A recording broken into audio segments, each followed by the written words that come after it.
ஒரு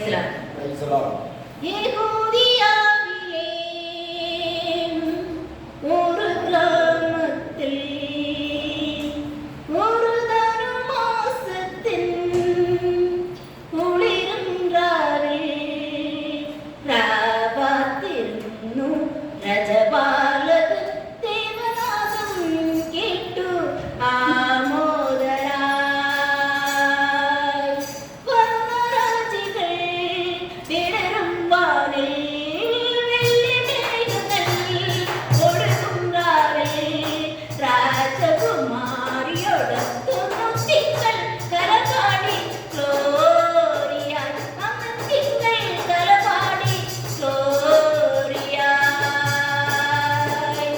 மன்னவர் மூவரும் தாவீதின் சுதனே மன்னவர் மூவரும் தாவீதின் சுதனே கண்டு வணங்கிடுவான் சாட்சியுமாய் வந்தோம் கண்டு வணங்கிடுவான் சாட்சியுமாய் வந்தோம் ராஜாதி ராஜனே திருசன்னதியே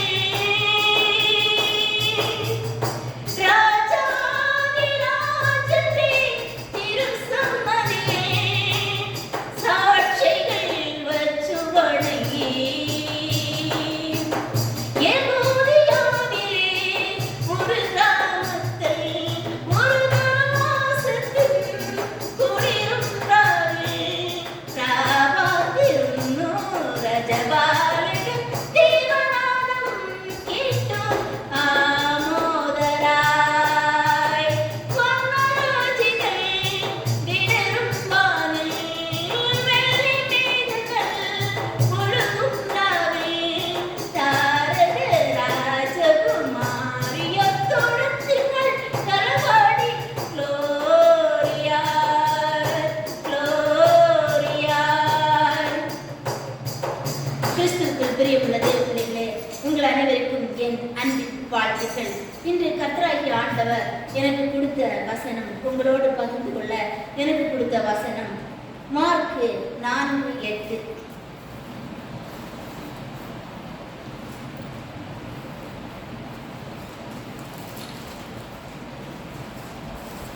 சில விதை நல்ல நிலத்தில் விழுந்தது, ஓங்கி வளருகிற பயிராகி ஒன்று 30, ஒன்று 60, ஒன்று 100 பலன் தந்தது. கர்த்தராகிய ஆண்டவர் அவர் மனிதனாக இந்த உலகத்தில் பிறந்த நேரத்திலே பல பல உவமைகளை பல பல மனிதர்களோடு பகிர்ந்து கொண்டார். இந்த உவமையை அவர் சில மனிதர்களோடு சொல்கிறார். ஒரு விவசாயி விதைகளை எடுத்து பயிரிட சென்றார். அப்போது சில விதை நல்ல நிலத்தில் விழுந்து ஓங்கி வளர்கிற பயிராகி ஒன்று 30, ஒன்று 60, ஒன்று 100 பலன் தந்தது. அந்த நல்ல விதைதான் நாம். அந்த நல்ல விதையாக நீங்கள் இருப்பதால் தான் பல பல கேளிக்கை கூடங்கள் இங்கு சுற்றி இருந்தாலும் இந்த நேரத்தை அங்கே கொண்டு செல்லாமல் இங்கே கர்த்தருடைய நாமத்தை பரிசுத்தப்படுத்துவதற்காக இங்கே வந்திருக்கிறீர்கள். அதனால் அந்த நல்ல விதை நீங்களே தொடர்ந்து படிப்போம். 4:4 அவன் விதைக்கையில் சில விதை வழி அருகே விழுந்தது. ஆகாயத்து பறவைகள் வந்து அதை பட்சித்து போட்டது. சில விதை அதிக மண்ணில்லாத கற்பாறை நிலத்தில் விழுந்தது. அதற்கு ஆழமான மண் இல்லாதது இருந்ததினாலே சீக்கிரத்தில் முளைத்தது. வெயில் ஏறின போதோ தீந்து போய் வேறில்லாமையால் உலர்ந்து போயிற்று.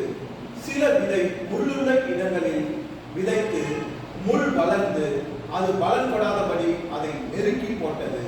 சில விதை நல்ல நிலத்தில் விழுந்தது. ஓங்கி வளருகிற பயிராகி ஒன்று 30, ஒன்று 60, ஒன்று 100 பலன் தந்தது. கேட்கிறதற்கு காதுள்ளவன் கேட்க கடவன் என்று அவர்களுக்கு சொன்னார். 4 வகையான விதைகள் கர்த்தர் சொல்கிறார். 4 விதைகளான விதைகளை பற்றி சொல்கிறார். முதல் விதை எங்கே விழுந்தது என்றால் வழி அருகே விழுந்தது. ஆகாயத்து பறவைகள் அதை பட்சித்து போட்டது. இரண்டாவது விதை கற்பாறையிலே விழுந்தது. அங்கே மண் அதிகமான விதையும் நிலையானது அல்ல. மூன்றாவது விதை முள்ளுள்ள இடங்களில் விழுந்த காரணத்தால் பல முட்களும் சேர்ந்து அதை நெருக்கி அதுவும் வளராமல் போய்விட்டது. நான்காவது விதைதான் நல்ல விதை. அந்த விதைதான் நன்றாக செடியை வளர்ந்து நல்ல பலனை கொடுத்தது. நம்ம ஒரு இடத்துல ஒரு மெசேஜ பல ஆயிரம் மக்கள் கேட்கிறாங்க. பல ஆயிரம் பேர், இப்போ கோடிக்கணக்கான ஜனங்கள் இந்த நேரத்தில் கர்த்தரை வணங்கி கொண்டிருக்கிறார்கள். சண்டே வரும்போது ஞாயிற்றுக்கிழமை பல ஆயிரம் ஆலயங்களில் பல ஆயிரம் மக்கள் தேவனை கும்பிடுகிறார்கள். பல பல போதகர்கள், தேவ மனிதர்கள் அநேகம் செய்திகளை கொடுக்கிறார்கள். எல்லாவற்றையும் கேட்டுக்கொண்டு நல்ல விதையாகிய நல்ல மனிதர்கள் அதன்படி வாழ்கிறார்கள். இந்த மூன்று வகையான மற்ற விதைகளும் இங்கே ஆலயத்தில் கேட்பதோடு வைத்துக் கொண்டு அவர்கள் மனம் போன போக்கில் வாழ்கிறார்கள். கர்த்தராகிய ஆண்டவர் நம்மை தேர்வு செய்து எடுத்துக்கொண்ட காரணத்தினால் நாம் வேறு இடங்களுக்கு போகாமல் கர்த்தருடைய பாதத்திலே இந்த நேரத்தை வந்து இருக்கிறோம். எனவே அந்த நல்ல விதை நாம் தான். ஆதியாகமம் 1:29 படிங்க. 1:29. பின்னும் தேவன், இதோ பூமியின் மேல் எங்கும் விதை தரும் சகலவித பூண்டுகளையும் விதை தரும் கனி மரங்களாகிய சகலவித விருட்சங்களையும் உங்களுக்கு கொடுத்தேன், அவைகள் உங்களுக்கு ஆகாரமாய் இருக்க கடவது. கர்த்தராகிய ஆண்டவர் இந்த பூமியை, வானத்தையும் பூமியையும் சமுத்திரத்தையும் அதுள்ள அனைத்தையும் வார்த்தையால் படைத்தார். அவர் படைக்கும் போதே